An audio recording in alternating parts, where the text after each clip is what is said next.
Hi, this is Kiko from Megadeth, and you're watching Loud Tracks.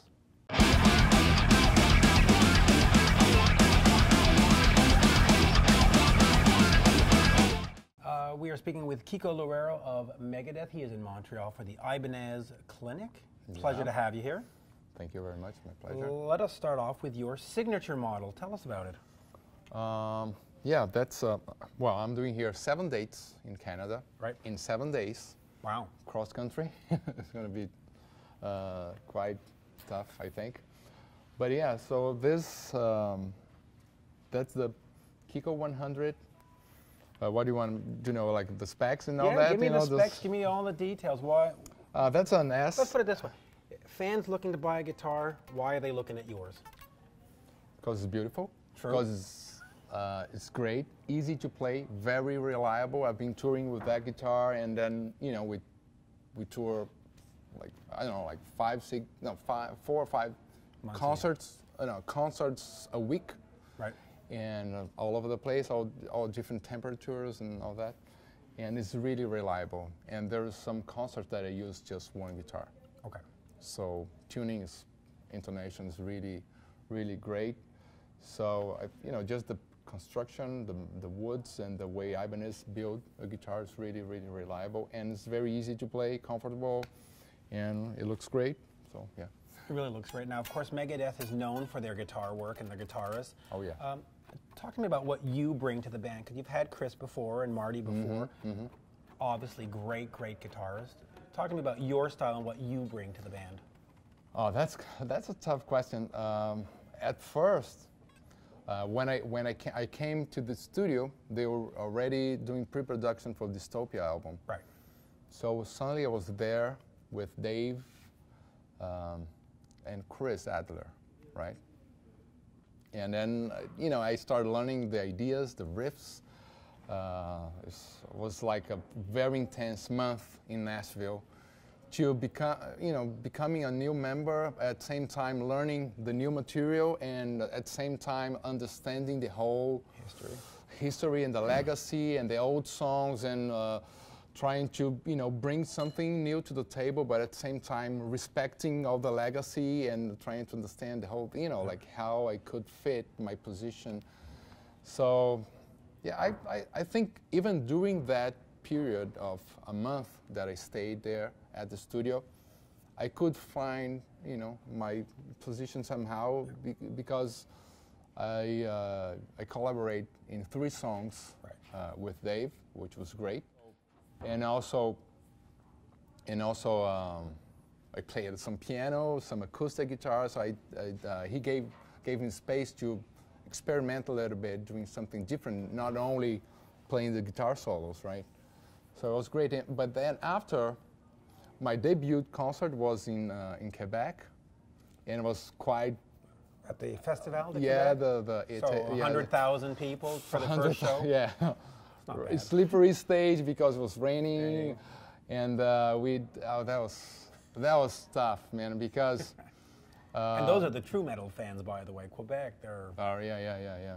So yeah, that concert as well was really difficult, I would say, but it was fun, because a month they said, well, I finished recording, and then they said, okay, well, we're gonna wait for the release of the album, so then we start touring. So I was not worried about to learn the old songs. But suddenly I got a phone call or an email or something. Oh, we're going to have like one-off, just this festival in Quebec. So we have now to learn 20 songs. And then I was on tour with my previous band, Angra. Right. And great band, by the way. Thank you very much. And so I had to, you know, do tour stuff. And then, so I had to learn all those songs, you know, in the airports or, you know, hotel rooms and stuff like that. Yeah, and then we had like 3 days rehearsal. Right. And Dave and Alefson, you know, they have been playing those songs for they got a muscle lifetime. Memory. Yeah, so like me and Chris, like 3 days to like really, and then actually the rehearsal was more about the equipment or, you know, everything about the production itself, not really like playing for 3 days songs. So we didn't play the whole show. We didn't play the concert. At all. You know, yeah. No production run through. Yeah, we just played some songs, and Dave, was kind of correcting me some stuff I was playing differently than the album, stuff like that. And then 70, 80, 100,000 people in the rain. 3 days later, slippery stage. Yeah, it was tough. Quebec. So that was my debut. I will never forget. Yeah. Talk to me about how you approach those old songs. Do you just try to put them in sort of the Kiko vein and make them your own, or do you try to be true to what the other guys were doing? When it comes to the rhythm parts, I play with Dave, so I have to match the way he plays, which is really hard, because he has his unique way of playing the rhythms, the riffs. That was the toughest part, I have to say. But now, I'm playing way better, rhythms and riffs now. I'm learning with a master, so it's great for me. And the solos, I mainly listen to the. I don't play much. I just listen, and I try to get the vibe of the solos of the song, and then I keep listening and listening, and then I get the instrument, and then I try to play. And I've been playing guitar for many, many years, so I think it's just a combination of the feeling that I get from the song, and then the way I play. I get the emotion out. Let's move into merchandising. Megadeth, of course, very well known for Vic Rattlehead and their merchandising. Yeah. Talk to me about how that imagery growing up affected you. When you looked at that, did you go, wow, that's something special? So talk to me about the image and the imagery of the Megadeth merchandising. Well, Megadeth and all the metal bands from the 80s, when I was a teenager, of course, really affected me. Right. That's why I'm here now, right. Playing guitar and long hair and all that, playing Megadeth, because somehow all those front covers, the covers of the album covers and the magazines and Vic and Eddie or any other the Black Sabbath covers and Judas Priest and all that, somehow I was affected by that. Right, you got your Led Zeppelin on. Yeah, that was it was not planned. Yeah, I don't use much like bands T-shirts nowadays. Sometimes but Led Zeppelin is cool. How did that shape your visual projection of Angra? Like, did you look at those things and say, okay, we need this very striking imagery, or how did that sort of affect what you did? Yeah, the Angra was because we grew up in the 80s. Like all those bands were very aggressive. Right, all this imagery. It was very aggressive. Lots of skulls and chains. Even if you think about Van Halen with with the angels like smoking or something, right? The kid. Oh, the angels smoking is like the Black Sabbath. Yes. Heaven and Hell. Neon, not Neon Nights. Heaven and Hell. Heaven and Hell is smoking and playing cards and stuff like that. Even like the Van Halen too. Yeah. The Baby, right? Yeah, 1984. 1984. With the music, it was not aggressive, but actually the cover was kind of aggressive in a way, a baby smoking. But so Angra, when we started, we decided not to have this, not to be, well, the name itself is angry, right, Angra. But so the first cover was an angel, right? But the sky was red, so it gives you a feeling of angriness. Right. Because the sky is red, blood red sky. But it's not a skull or something. It's just an angel. Right. So then you start using all this more. It was more like Pink Floyd, Led Zeppelin kind of a style, very ludic, artistic, could say, right? The second album from Angra was we were talking about the discovery of Brazil or South America or the Americas, and so we put the map from that period, the Renaissance period. So the whole concept was about mixing the cultures of the African, the Europeans, and the natives. So the whole concept was about that, and the cover is a map. So you open, the map. It's the Asian map from that time, from that period. So next album, Fireworks was a guy, speeding fire, but was not like somebody get killed by, so it's just a guy, a circus guy speeding fire. So like Gene Simmons. Yeah, but it's, kind of, yeah. Actually, Kiss was the first band, of course, that it was, I think it was 12, 11, 12. Then when they went to Brazil for the first time with the Creatures of the Night. 83. 83 or 84, something like that, yeah. So it was the first time Did you see those shows, by the way?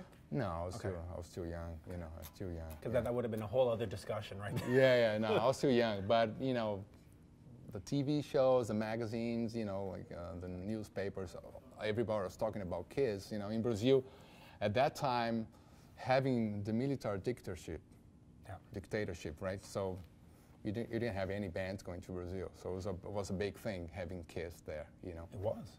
And it was their last show in makeup, right? That's right, yeah, right? Yeah. Well, nobody knew at that time about that, but But it turned out to be. But, so talk to me about that, since it was a military dictatorship. Is there a certain pride in wearing a band's logo when a kid walks around in a Megadeth shirt or somebody walks around in an Angra shirt? Talk to me about that. Okay. Totally. You feel part of this group, of this tribe, or you know, you can relate to other people that like this kind of music, and we think we are smarter, right? More intelligent. Yep. Well, you do. Yeah, right. And it creates a bond too, because you see somebody as a Kiss fan, you see somebody with a Kiss shirt, even if you don't know them, you go, oh, that guy's he's got to be cool. Same with Megadeth or Metallica or any of them. Totally, yeah. What was there at that time, especially in Brazil, a danger in associating yourself with that kind of imagery, or wearing a Megadeth shirt or a Kiss shirt in public, or was it? Well, not a danger. Okay. No, not a danger. I don't think so. But of course, it was just outcast. You know, just the guy with the long hair and the black shirt. You know, just in a sunny place, having going to school like sweating. You're at the beach and like wearing a black shirt. And my mother, why are you wearing a black shirt? You know, it's like sunny outside. You know. Yeah. So, you know, I had my T-shirt with I had this Dio shirt. He was like, you know. Yep. That was my main one. I will never forget. That's a great one. I got to meet Dio. What a guy. What a guy. We mentioned, of course, Kiss. Are there certain bands that go too far in merchandising? I mean, should we just sort of stick to patches and T-shirts and guitar? Talking about the coffin case? The coffin. Or the ones from the Rammstein ones? Yeah. the flamethrowers or whatever. The dildos. Yes. The dildos. Oh, well, that's Helix. Not Helix. I don't know. Anvil. No, it's... But, yeah, Rammstein. Rammstein, right? Yeah. Wow. I don't know if... Do we really need Megadeth dildos? No, but I think, well, we don't know the numbers. Maybe they're selling like crazy. You never know. You never know. You never know. A lot of lonely fans. Yeah, no. But the for question again, sorry. Yeah, for you in terms of merchandising, what kind of merchandise do you want for your band and for your brand? And do we go too far sometimes? I think the T-shirts are, you know, all the variations of, you know, long sleeves, short sleeves, so, you know. I think it's very important. It's a way of, you know, doing your marketing. Right. Revenue for the shows. A lot of bands is depending on the merchandising as well to make the tour happen. Or the merchandising will be their actual revenue because, you know, the ticket sales are a lost leader. Yeah, I mean, there's a lot of costs to tour, you know, so merchandise is a great help. I can, you know, Angra in the early days was a great help. And it's very important. It's, you know, it just feel, it's really nice when you go to a show and then you see the guys, the fans wearing the shirts from the previous tour or something like that, you know, with the dates. That's super cool, you know. Right, and it mitigates the cost of lost revenues from the record sales because now you're selling more and more. That's why you see nowadays a lot of different products. But do you need to be more creative in what you merchandise? Because I know if you look at members of your band, they've got their coffees, they've got their record labels, they've got their own things. Is there a point where too much is too much and you sort of just got to stick to the patch and the pick and the... No, talking about the coffee thing with David Adamson, I think delicious coffee, by the way. It's a great coffee, and that's his passion. Right. It's not like a product to make. That's his passion. Right. He's all about coffee, so it makes totally sense to have his product. The same goes for the beer or the wine. Right. I think there's a passion about that, you know, for those kind of products. I don't know about the dildo, but you know, I love some with the coffee, or you know, Dave with the beer, and then they really love, you know, that's, you know, their passion. I love coffee too, by the way. So I love his coffee. You love his coffee. Yeah, and I like the wine, you know. Well, will there be Kiko coffee at some point? No. It could be like Brazilian coffee. Yeah, why not? A lot of the old T-shirts, you know, the 1984 Van Halen, they're coming back. That retro T-shirt look is coming back. Is that just like this one? Just like that one, right? They have the 75 kind of thing. Yeah. Yeah. I mean, is that a good thing that those shirts come back and that we're sort of reliving those days? Or should some things just be left in the past and we should move on with new bands, new logos, new looks? No, of course not. I think all this nostalgia. I love nostalgia. Of course, it's the legacy of those bands. And then if you're a young guy, or like me, I was not there in '75, and I think it's just I discovered Led Zeppelin. I don't know, 1995 or something, right? Well, no, '80s, but it's like late '80s. But I would love to, you know, to be there in '75, so I can have the shirt, you know, to have this feeling, you know. So yes, I think it's very important. Even Megadeth having like the old shirts, you know, like showing the legacy, super cool, super. And the important. way the logo and the look changes. It changes, yeah. Talk to me a little bit about that, of band versus brand, because you look at certain brands like Kiss, like Megadeth, you can change some players and stuff, and it's still Megadeth, it's still Kiss. Talk to me just a bit about that, about just a band of guys versus a brand and how you establish that. Yeah, for me, a band is a concept, right? A band is a brand. Yep. You know, is a concept before is an idea. Before the guy, you know, the guys there, they build something, they build a concept, they build an idea. It's like building a brand. And then now we have the brand. Now we have this entity that is the band. The brand, what is the same thing, you know? So you might change the members. If you change the members and the concept is there, the fans still be with you. That's what I believe, you know? Because the most important thing is the concept, the idea, you know. So I had that in mind. So when I came to the band, you know, 2015, so like, how can I be that guy respecting the early concept? So I have to revisit the early days to understand and how the early days evolved to the 90s and the 2000s, and then okay. How can I be, you know, position myself as a musician to respect the legacy and the early concept of the band? That's the most important, and the most important thing. And every time when you decide a set list, or if you decide something about the band, you have always to respect that entity, which is the brand. The brand, yeah. And branding, the concept, the idea, whatever you want to call, you know. Like Rolling Stones is much bigger than the guys, you know.